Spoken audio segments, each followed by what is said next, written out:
Hello and welcome to Political Paradigm. I am Terry Ikumi. Well, about an hour ago, Edo State got a new governor, Senator Monday Okpebholo, and Deputy Governor Benson Idahosa. Well, today's conversation on Political Paradigm focuses on the calls for Nigeria to return to the parliamentary system of government. This cause has been championed by federal lawmakers, over 70 of them, as we know at the moment. Now, the argument is that Nigeria has not benefited from the presidential system of government and the belief that the president can be checked better by the parliamentary system. Now, anyone who has followed history or was born in the early 60s would know that this is not a new system. Nigeria's constitution from independence introduced a parliamentary system of government which lasted until January 1966, when the military took over power. Now, when the military left in 1979, Nigeria changed to a presidential system of government, borrowing from the US model. 4 years later, the military again seized power, and by 1999, Nigeria returned to a democratic government with the presidential system again. Now, the question of a parliamentary versus presidential system is still an issue today. So let's talk. I'm joined by one of the lead sponsors of the bill to return to parliamentary system of government, Honorable Kingsley Chinda, who is the minority leader of the House of Representatives. He joins us virtually. Honorable, welcome to Political Paradigm. Thank you, Sarah. Thank you for having me. And I also have in the studio a former lawmaker and a scholar, Dr. Usman Bugaje, who was the keynote speaker when the House held that dialogue to transition from presidential to the parliamentary system.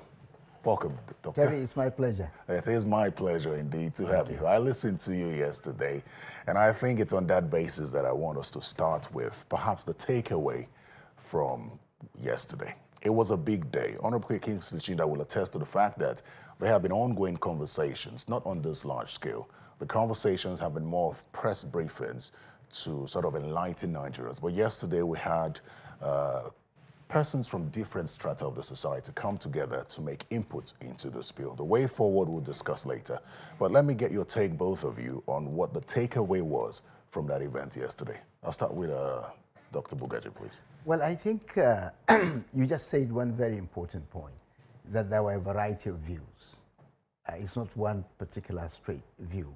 And there is, despite the variety of views, there was a kind of consensus, and this is part of what I think is the takeaway, that democracy is not working in Nigeria, right?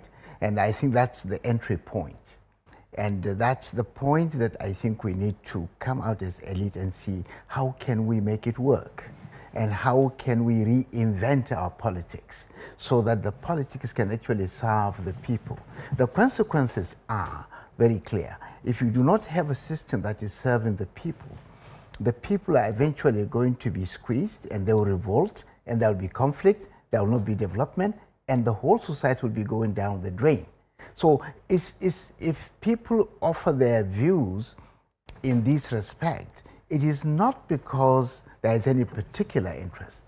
I don't discount the fact that there may be people who might have their own personal agenda. But even if there are, I think the overriding, if you like, the overriding motive and the overriding issue here is how can we make our politics better? And there are lots of other ideas, you know, that were put there, a lot of them corroborating the fact that we have not quite really operated a proper functioning democratic system. And like I also said yesterday, just look at what we have had in the last 25 years since we returned. Look at just 3 sectors that are very key. Look at the issue of economy. I mean, poverty has nearly tripled since, which means that we are getting poorer and poorer since the last 25 years. If you look at insecurity, insecurity has been escalating to levels that were inconceivable. And it has gotten to the point where it's affecting our food security, it's affecting our economy, it's affecting our social, cultural, activities. So it's literally paralyzing the society. Then you look at the mind-boggling corruption the decay of institutions, the lack of the necessary infrastructure for a country like Nigeria in the 21st century. We have been, somebody mentioned it, we have been like working with nearly 3,000 to 4,000 megawatts of electricity for 25 years, for 250 million people. And this is crippling.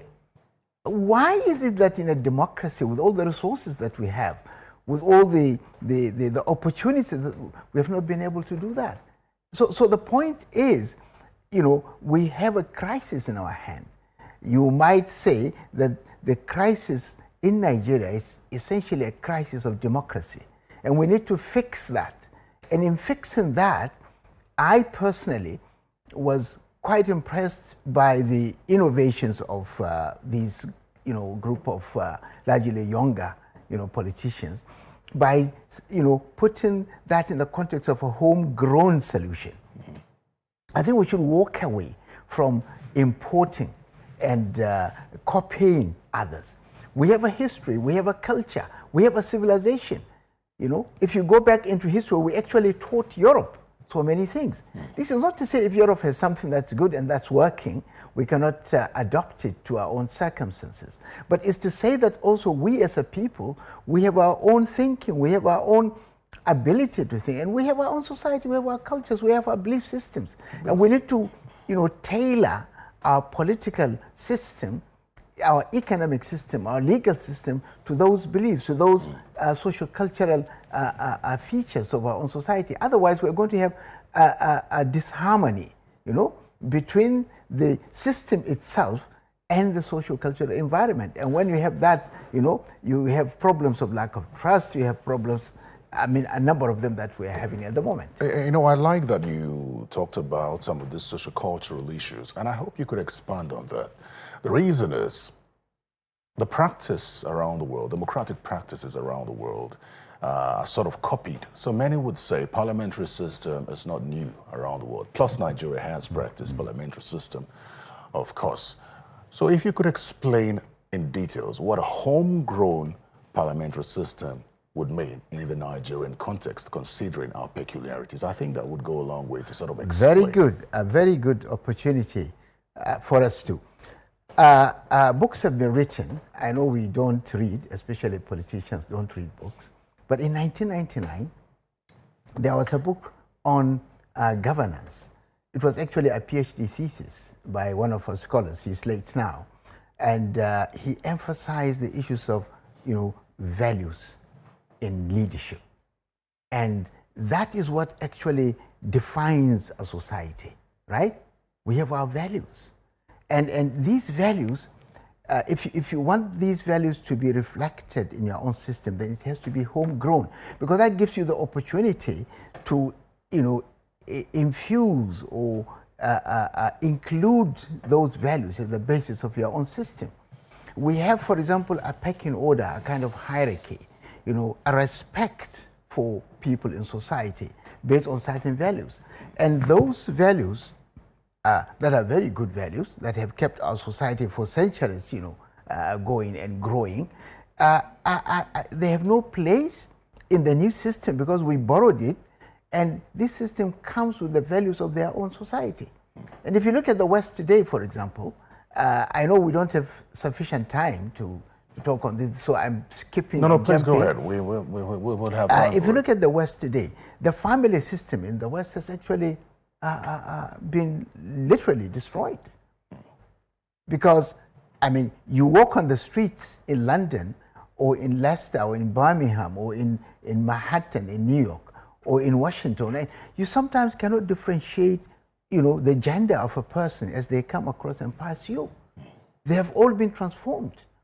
And today there is a growing, in fact, aggressive LGBT policy that are even trying to impose in Africa.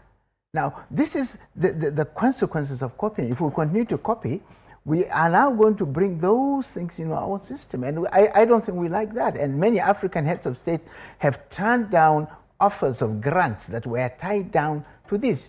I mean, Ghana, I think, was one of them. Uganda was another one, and there are a few others around. So, so when we talk about homegrown, we are looking at a system that can blend with our socio-cultural environment, because people will make more sense of that, and people will be able to like respect it better and accommodate it, and it will serve our interests better. Okay. I make two quick examples. For example, if you come to electing a leader in our traditional society, you know, whether Christian or Muslim or even animists, when you come to, there are certain values, you know, and one of them is that that leader must be prepared to sacrifice. He makes sacrifices for the betterment of his own community. There are values of honesty. There are values of hard work. You earn whatever you have. When people find you with money that you have not earned, society will actually, you know, try to avoid you. Now, that's kind of qualities of leadership, right? Allow me to land on this. Okay. You know, I'm talking to you about, in our society, there are values that go along to define the criteria for leadership, right? Absolutely. Today, in our democracy, there is no criteria for leadership. We have a criteria for eligibility. That's what you find in the Constitution. And there is a difference between eligibility and suitability. The fact that you are eligible does not make you suitable, right? So when you come to actually select from those who are eligible, there is no criteria to measure. In our local society, there is. If you look at the northern traditional system, that is what they call kingmakers. In every polity, in every kingdom, there are kingmakers. Go and sit down with those kingmakers. They will tell you that they have a criteria, which they always, you know. So here we are without any criteria. And what that means is that we have people who are literally charged, even though they have not been convicted, for huge crimes of stealing public wealth. And they still scale through. And sometimes they rise to the topmost position of leadership. And they continue to steal. And this is why this democracy is not working. This is why there is no trust. This is why people really cannot even relate themselves to these things. So in the end, it would be nice to know how the parliamentary system can resolve this. But let me go to Honorable Kingsley Chinda. We had lost you for a bit there, but let me come to you now. Honorable Dr. Bugaje was just talking about trying to explain the idea behind homegrown system. And I had initially asked you about your takeaway from the event from yesterday. But then beyond that, you know, I had asked him also about the reason why Nigeria is preferring a homegrown system. But as you answered that, I think it's also important for us to look at why we left the parliamentary system in the first place and chose the presidential system. So maybe that would help to understand where we're going. As they say, if you don't know where you're coming from, you don't know where you're going to. Thank you, and I'm sorry for that glitch. And let me start by appreciating Doctor for the wonderful lecture and insight that he gave to us yesterday. The whole issue about a homegrown parliamentary system of government, I will start by saying that perhaps it is for lack of a better word from the diction that we have called it parliamentary, because some persons are quarreling with the word parliamentary, but the entire spirit, essence, purpose, and gamut of what we are out for is that we should have a homegrown system that will consider our peculiar circumstance and our background, our attitude, culture, tradition, and all that in coming up with laws. If we go back to history, even the colonial era, when the British took over this part of the world, they did not implement a single system across board. They had a direct and indirect rule. And what was the reason for that? Because they studied the background of the people and felt that in this area, direct rule is better. In the other area, indirect rule will serve their purpose. These are some of the things that we have not done in importing laws. Either we import them hook, line, and sinker, or we import them and tinker them to suit an individual, not the society as a whole. Everybody is complaining today that, look, corruption is at its peak, public office holders are not doing what they ought to do. And some people also argue that it's not about the system, that it is the operators of the system, and that there is need for a mindset change and all that. I agree. There are problems with the operators of the system. But then what do we do to correct those problems? Are you talking about mindset change for persons like myself who already know what is wrong and what is right? And you want to begin to talk about sensitization for mindset change without punitive measures where I default? Do you think that it will work? And the answer is no. We have looked at our laws as parliamentarians, and the presidential system that we operate today is too bogus for a country that intends to grow. The essence of a presidential system is for speedy development. Are we getting speedy development 25 years after? There is no light, there is no water, there is no area that we have done well 25 years after. And you still want us to continue to operate that system. I don't think it will work. Yes, people are very shy when it comes to fundamental changes.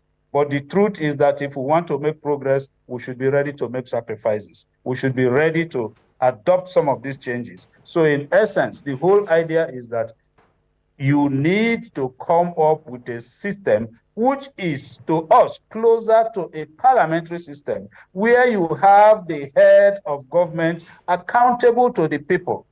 And then we also looked at the cost of governance that we all cry over. It is cheaper to implement a parliamentary system of. Okay, I think we may have lost him there again. I think the argument, Dr. Bugaje, on how we came to the conclusion that parliamentary system of government of all the other forms of government would be best for us would be really advanced here. And many would want to ask this question. The argument is, well, that democracy has failed. Is it peculiar to us in Nigeria? Because I've heard as well that democracy is failing all over the world. And those places where democracy is failing, they're not considering other forms of government. They're looking towards how to improve this. In Nigeria, there are those who have advanced conversations to change the constitution as a way of fixing the country. So where do we draw the nexus here between trying to change the system entirely or changing the constitution, which many believe that would be the best way to go? Okay, permit me to build on, because he was making a point when the glitch cut him off, I don't know, network problems maybe. I think he was talking about the cost of governance and the accountability of leaders. I'm sure he would want to go that direction. I think he's making a very important point. So I want to chip in here before I take on the question you have to ask me. One, if you are going to be the head of government, at the moment in the presidential system, you have to win elections in all the 36 states and the federal capital. And in your campaign, you have to go around all the states. Imagine that huge amount of money that you require. In the parliamentary system, for you to be the head of government, you only need to win your tiny constituency and come to parliament. And once you come to parliament, it is your colleagues in the parliament that are going to elect you to become their prime minister. They represent the people they represent. So in a way, there is representation. Therefore, it's a lot cheaper for the kind of economy that we have found ourselves in. And he talked about accountability. In the parliamentary system, the head of government is always in parliament. He has to answer questions, he has to explain to his colleagues. But as you know, one of the parliamentarians, I think Senator Ndumi, did complain that he can't, or they can't get access to the president, and for which he was almost harassed, by his own colleagues.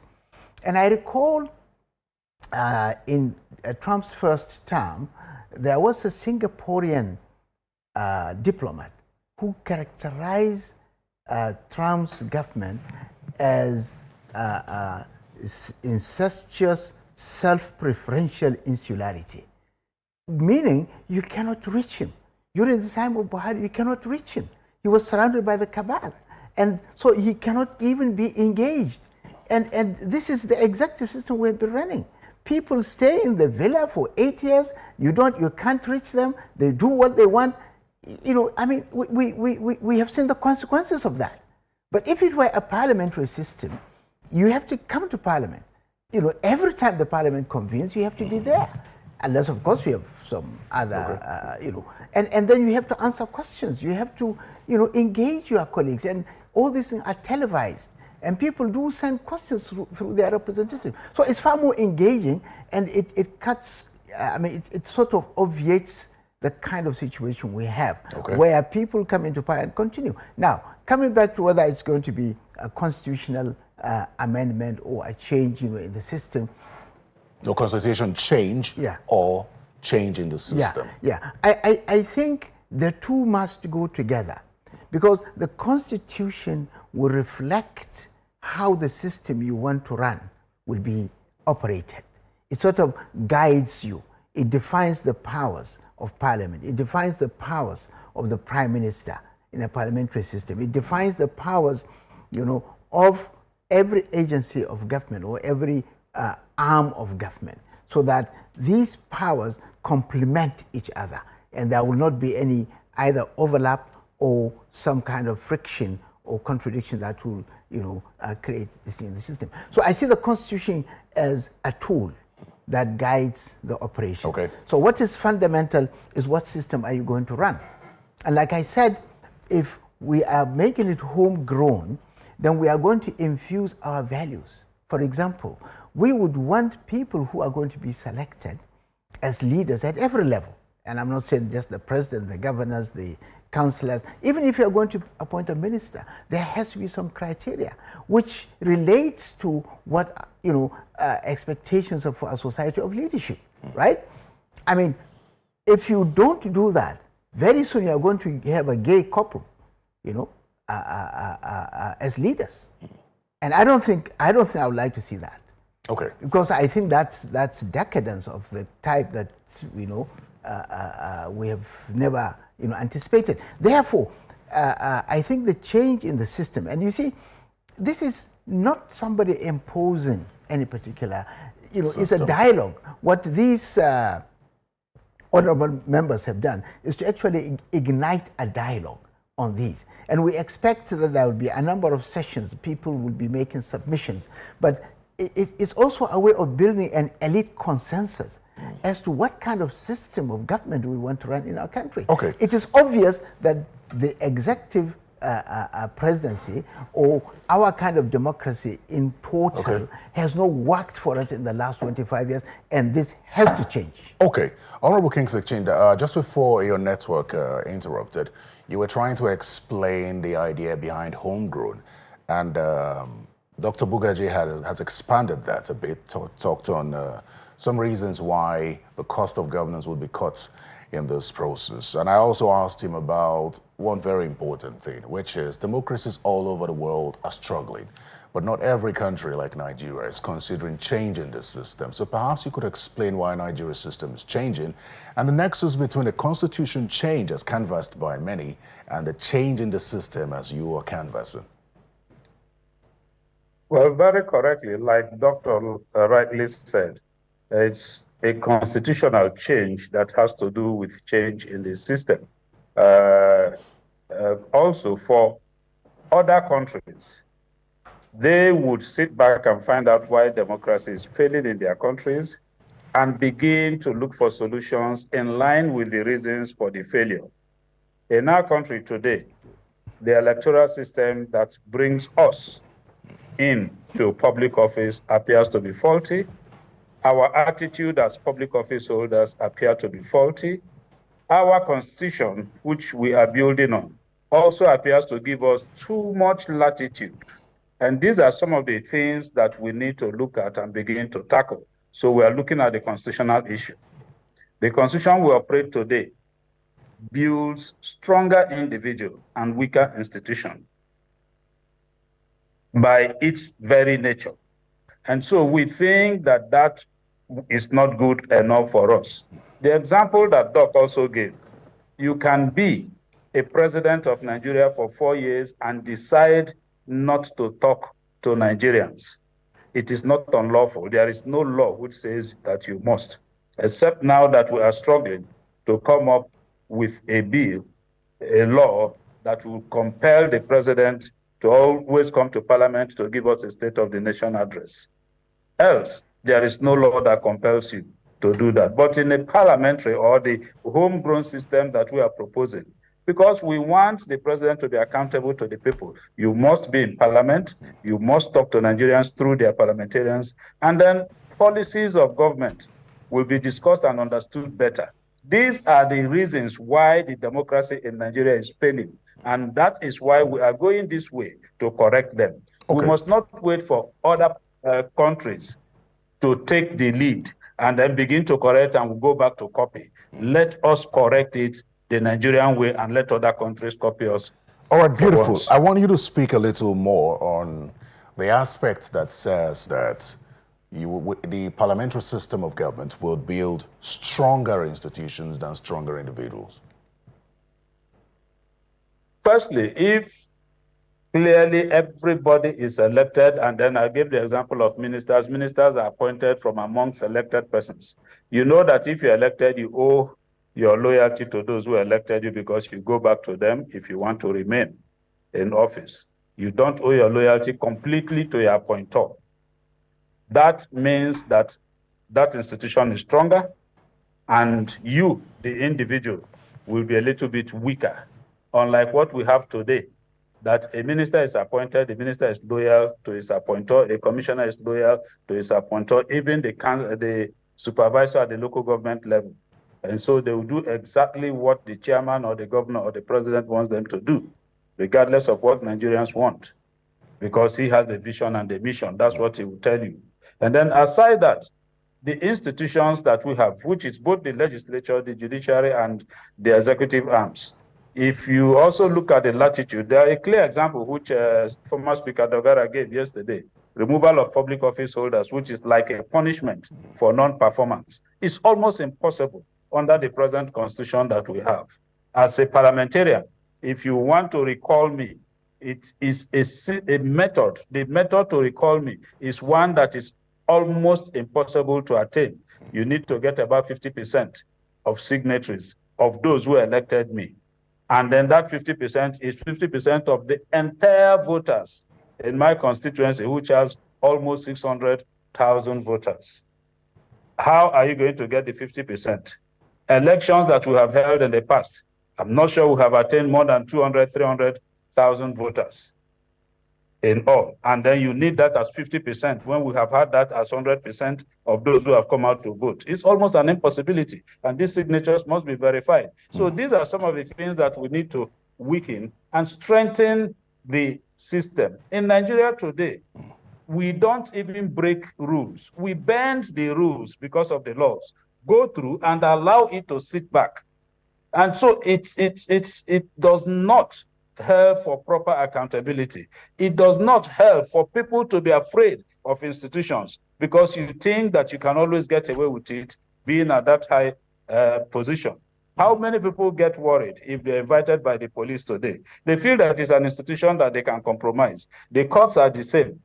Talk less of the other smaller institutions. So we need to begin to have a system where there will be proper punishment and, consequences for non-compliance, consequences for non-performance.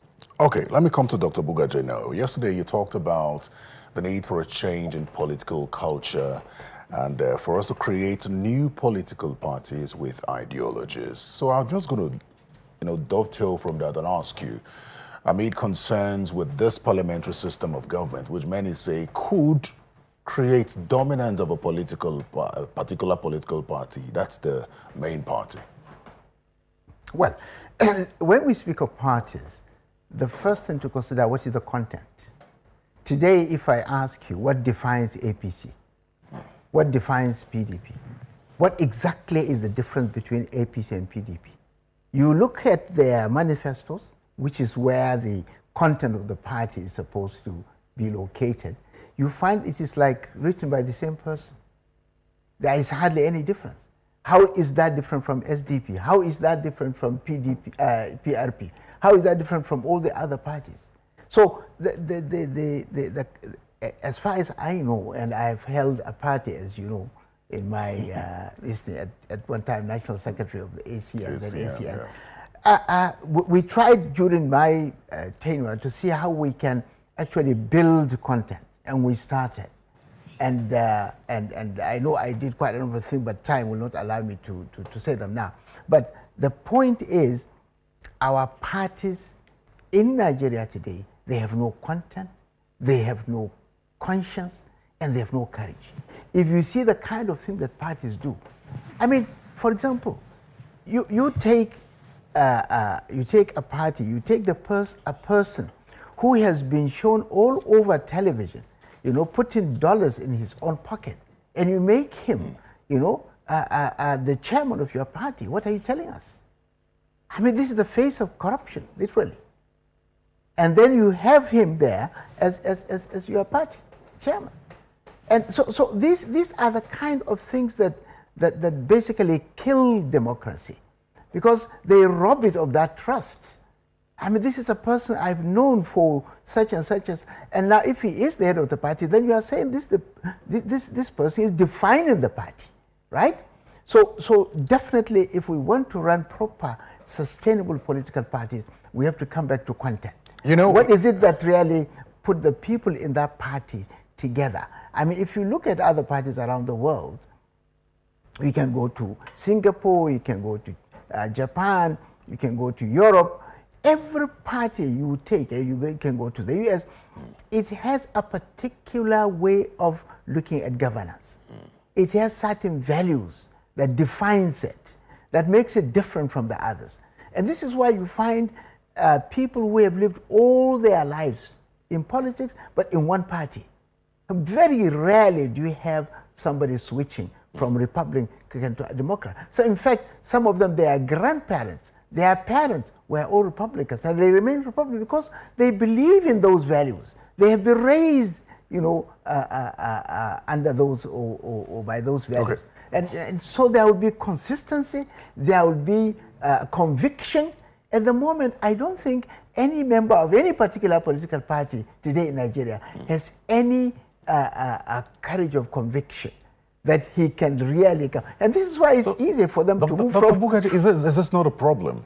I ask this because since this conversation went public, calls for change to parliamentary system of government, the distrust between the political class and Nigerians became even louder. And Nigerians question why they should allow the leadership of the country to be bestowed in the hands, or the selection of the leadership to be bestowed in the hands of politicians that they don't trust, because parliamentarians will now choose one of their own to become president, and the people will say they would be left out of deciding who becomes the president of the country. So this distrust is a problem, isn't it, as we look towards the system of government? Okay, you are right in raising that, but you have to also appreciate the fact that, and this is my real entry point, when we come into this change into parliamentary, we are not just speaking about change into parliamentary. We are speaking about change, and this is why the homegrown is there. So we are going to address the leadership recruitment process itself, which at the moment is completely faulty. It has no criteria whatsoever. By the time you fix the leadership recruitment process, those people who are going to be in parliament are bound to be people that the people who elected them can trust. At the moment, you can't, because the system does not even allow you to, even if you want to do so. So the package is not just parliamentarian. Okay. You have to address the content of the party. You have to address the leadership the process of even selecting party leaders and elected officials as well. And then you have to also take into consideration the fact that there will be values of the wider society that will be infused into that. System, so that the local fish woman selling fish in the market, you know, it can now relate to the system. At the moment, honestly, she's mesmerized.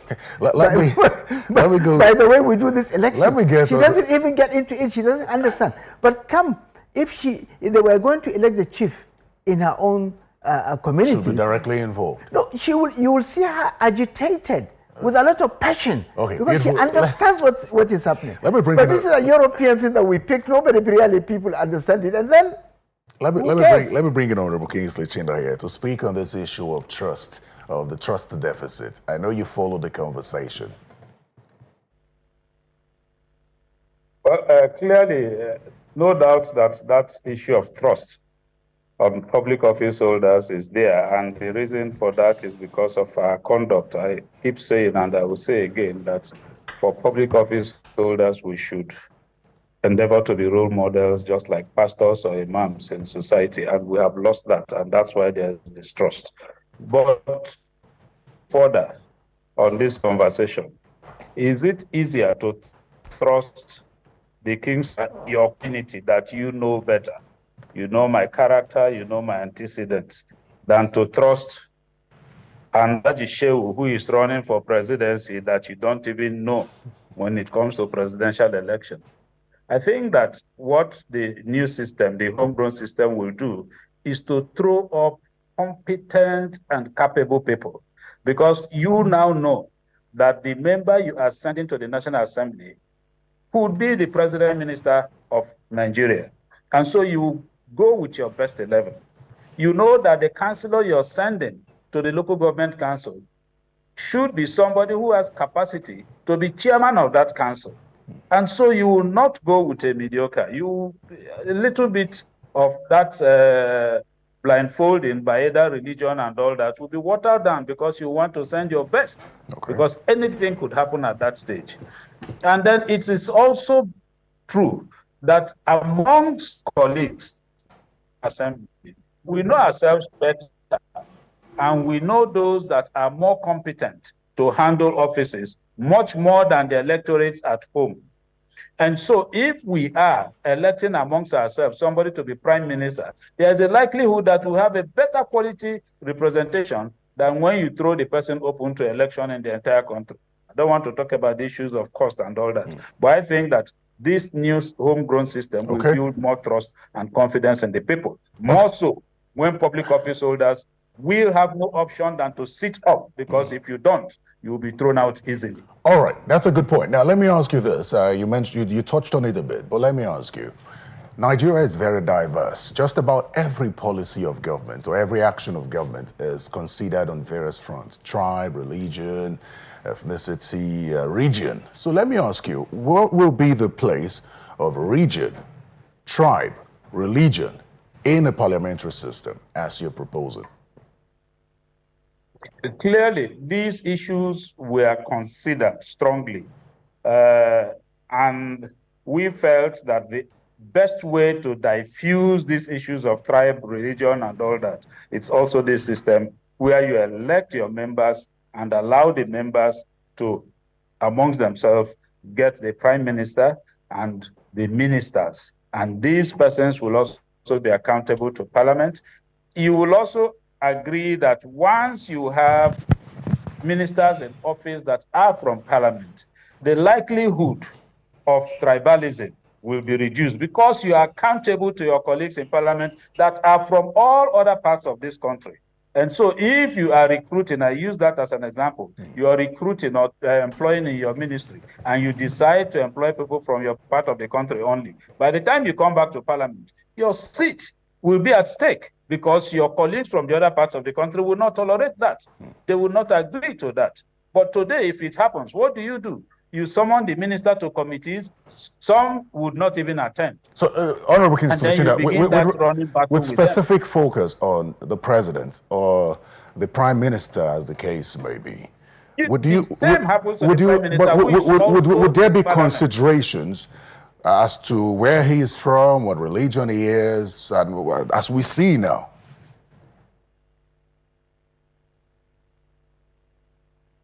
I think that, yes, the prime minister must come from a particular area. When it comes to voting, of course, I will not claim that issues extraneous will not determine, because political party will determine. Some who want to vote for those who are from their part of the country could do so. But our interest is that once you are in office, those issues of tribalism will not be tolerated as much as it is tolerated under the present system, because you stand the risk of being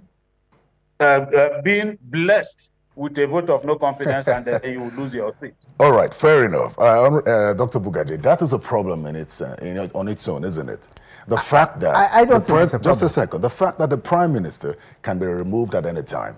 The argument with those who say there is a disadvantage to parliamentary system of government is that an unstable government could occur if Parliament loses confidence in the President. He could be, in the Prime Minister, he could be removed at any point in time. But look at the other side of it. It simply means that the Prime Minister is going to be kept on his toes all the time. If he wants to stay on that seat, he has to work. If he can't, he goes. Another person steps in. Government continues. So it's a far more efficient system. Not a system where you, for 4 years, you can't see your president, you can't reach him, you can't access him. So when he gives away 15 trillion of your money into a road that we never heard about until the contract was issued, you cannot even reach him to say, hey, wait a minute, what are you doing? We don't agree with that. And he's now gone. That money has gone. And 15 trillion is actually what you require to buy the 30 million metric tons deficit of grains that we have in this country today. So, one of the things that Honorable Kingsley Chinda talked about yesterday, and I think he also talked about it today, is that Nigerians behave a certain way when they go outside the country. When they come back, they behave differently. And that's a mindset change that needs to happen. The argument for many who wonder what the point is in changing the system of government is how will a parliamentary system of government affect the mentality of Nigerians? Now, I keep coming back to this very important point. Don't think of only the parliament. It's a package.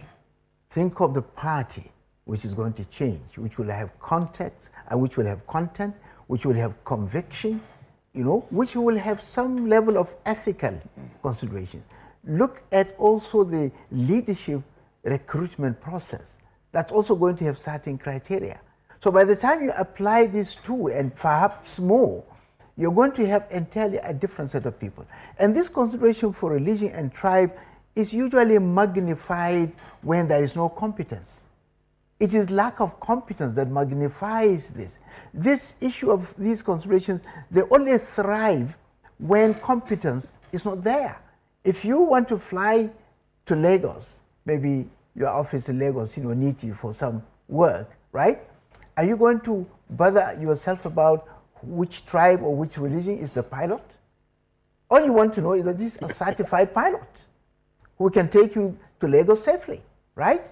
By the time we get competent people who are able to deliver on electricity, who are able to deliver on security, who are able to deliver on food security, who are able to deliver on the most essential things of governance, I want to tell you these differences will ultimately dissolve. Okay, Honorable Kingsley Chinda, let me come to you on the issue of leadership at other levels aside the president now, and how the parliamentary system will address it. Because regardless of whatever jargons we speak today, Nigerians want to know what sort of development will, occur at the lowest level. Because only recently we started considering stronger amendments to the local governments following the Supreme Court ruling. So talk to us about the impact of this at that level, and checking the exercise of the other leaders at that level, at other levels beyond, apart from the president, the prime minister. Well, thank you. In fact, the bill we proposed has 3 legs. The first is at the local government level, and truly what we are looking at is that this practice should start at the local government level. And it is that when we start at the local government level, we'll be able to begin to identify the problems and hiccups that will come along the line, and then begin to make consequential amendments. When it is done at the local government level, we then move on to the state level, where it will also be practiced. Consequential amendments will be made, inputs will be made, and then when we succeed at that, we'll come up to the national level, which is the last lap of it. So the bill proposed has amendments at local government, state, and the national level. And like we have said, this system, if implemented, will strengthen the structures right from political party. Of course, we lack completely political party ideologies, because we feel that right now you can easily move from one party to the other. But if you have this system in place, you know that you must believe in the ideology of your political parties. And even political parties themselves will sit up, because the tax is no longer a tea party. It's now a serious business that you're going into.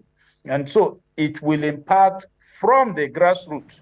And like I said earlier, if you are electing a councillor, you must go with your first 11, because that councillor could be the chairman of the local government council.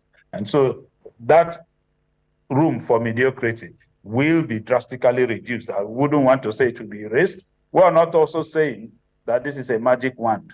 It will have its own problems, but it is definitely better than what we are practicing today. Okay, I would like you to speak on the aspect of resource sharing.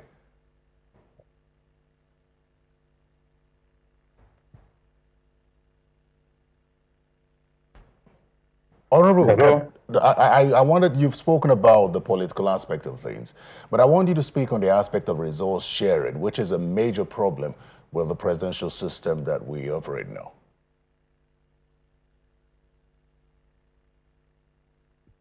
Can you hear me?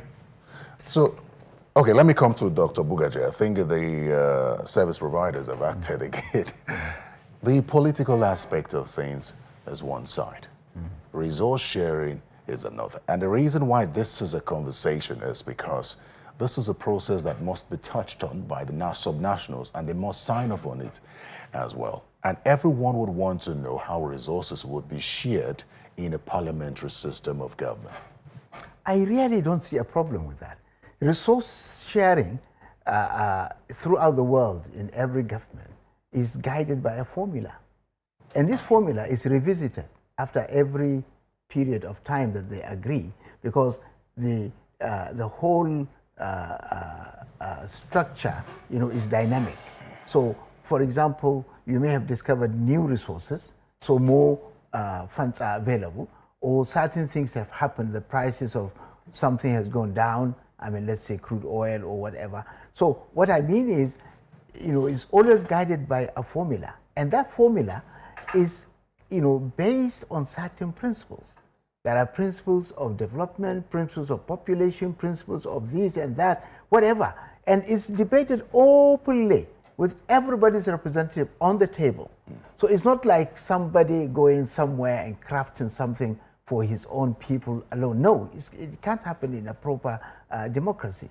So therefore, whether it's parliamentary or whether it's executive presidency, all these things are guided by a formula. First, the formula is the issue of debate. How much percentage are we going to give population? How much percentage are we going to give development? How do we address those with specific problems of, gully erosion or desert encroachment? How much percentage are we going to give for those societies that are there? What are we going to do with this? So I really don't see a problem. If you have properly constituted a parliament and you have people who are knowledgeable, there are good practices around the world that they can pick and to be guided. Okay. They agree on the principles, they come up with a formula, and this is the easiest thing really to get done.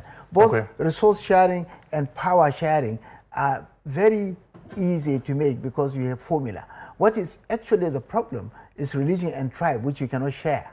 And that's where you need a kind of, you need that trust to build into it, and then you have mechanisms to check if somebody is trying to go outside the rules. Recently the regional development commissions that were established were done so that resource sharing could be sort of evenly matched and development in all the regions can be balanced. So let me go to Honorable Kingsley Chinda on this issue. In proposing this bill, I don't know if you've taken into consideration concerns around sharing formula in the country, because there are some regions that don't think that they are getting what they deserve. So when we talk about the concerns around the federal government taking too much, have you taken into consideration the revenue sharing formula? Well, firstly, for the proposed bill, the revenue sharing formula, it's not part of it, because we believe that that is still part in the system and has an agreed methodology as we speak. But when the parliamentarians see the bill takes up and there is need to change that revenue sharing formula, we can assure you that with the quality of persons that will be thrown up and then the level of dispassionate decisions that will be taken, I don't think that there will be a problem with that, because all we are talking about is to begin to build a proper nation for ourselves. And then if we believe in Nigeria, resource sharing will not be a problem. It's a problem today because we still believe in our region and our tribe. So everybody will want to go back home with something for his own region or his own tribe. But if we all believe that Nigeria is our country, I think that that will not be a major issue. Yes, it is today, and we're seeing bills coming up for establishment of regional development commissions, and then the change of Ministry of Niger Delta to Regional Development Ministry. That is a step to solve the problems in the interim. But we are looking at the bigger picture, the political problem. And of course, you know that once you have the right solution politically, economic and others will be the decision of the politicians, and I believe that the proper decisions will be made. So let me just take just before I take a final statement, since you mentioned the position of political players here, Dr. Bugaje had initially talked about the concerns around political parties and the processes of electing representatives. So perhaps you want to explain, if you could, how we could improve representation and improve political parties' processes such that the quality of the politicians that will be produced in this country could be dependable and perhaps bridge the gap, the trust deficit gap. Clearly, like I had said earlier, for the parliamentary system, if you are sending anybody out, you know the consequences when you send a mediocre. You know that you're also shooting yourself on the foot. And then for those who are going to the higher office, the executive office, they will be choosing amongst their peers, which means besides the fact that they belong to the ruling party, they are going to be the best among their peers, not just anybody for grounds of political patronage, no. And then for political parties, clearly, you now begin to have political ideologies because you are sending people from the parliament that are going to implement your policies and your programs. And if you fail the people represented by parliamentarians, there is a likelihood that you'll be kicked out. And there's no political party that want her prime minister to be changed very often. It points a finger to the fact that something is wrong with that system. You must be prepared that you are likely to lose your majority at the next elections. So it has several effects on the system. But finally, I would say that the major issue that we are looking at in this is that for every default, there must be consequences. Public office holders should not be allowed to be sleeping in their offices. If you are not competent, you don't need to bring yourself out for service. Okay. Public service should be for competent and capable people only. And this system will ensure that. Okay, thank you. I think you already said finally, so I assume that's your final statement. So let me get Dr. Bugaje. I want to ask you what you think the role of traditional and religious leaders would be in this process. Perhaps you could speak to those who are still skeptical about this system and explain, speak to their conscience on why this system should be adopted. Well, let me first make a statement. I think we are winding up, so we don't have much time. But you see, if you really take a closer look at our society, a lot of the burden of society is today being held by the traditional rulers, the pastors and the reverends, and the imams. When you get to the village setting, there is no government. All the problems of society is basically shouldered by these people. And at the moment, they are completely outside government.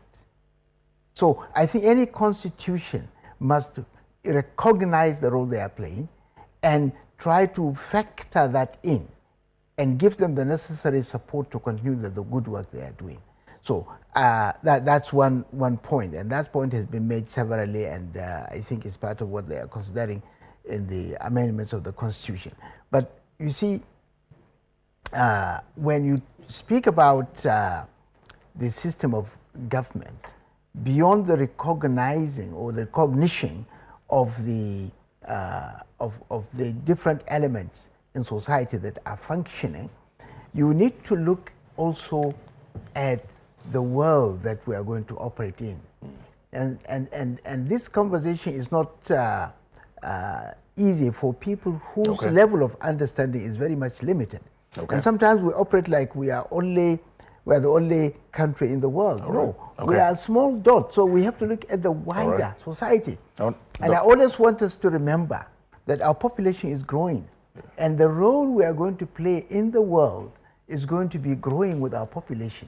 Because big population is a big market. Thank you. That's a very good point. That's a good place to leave it. I'm sadly we're out of time. But I need to make one very quick point, that the parliamentary system with all its advantages will not be beneficial if you don't fix the party and you don't fix the leadership recruitment. Absolutely. Well, there are advantages and disadvantages to everything, and parliamentary system of government is not left. I'd like to say a very big thank you to the Minority Leader of the House of Representatives, Honorable Kingsley Chinda, who's also among those pushing this change to a parliamentary system of government. Thank you very much for coming on the show. I appreciate you. Thank you. Thank you. I'm sorry for the glitches. It's part of the system. Yeah, absolutely. And Dr. Usman Bugaje, I'd like to thank you very much for your time as well. It's always my pleasure. All right. So, well, that's all the time we have on Political Paradigm today. Thanks for your time. Remember, you can catch this episode and others by simply going to YouTube and searching Political Paradigm, or go to channelstv.com. I'm Terry Kumi. Goodbye.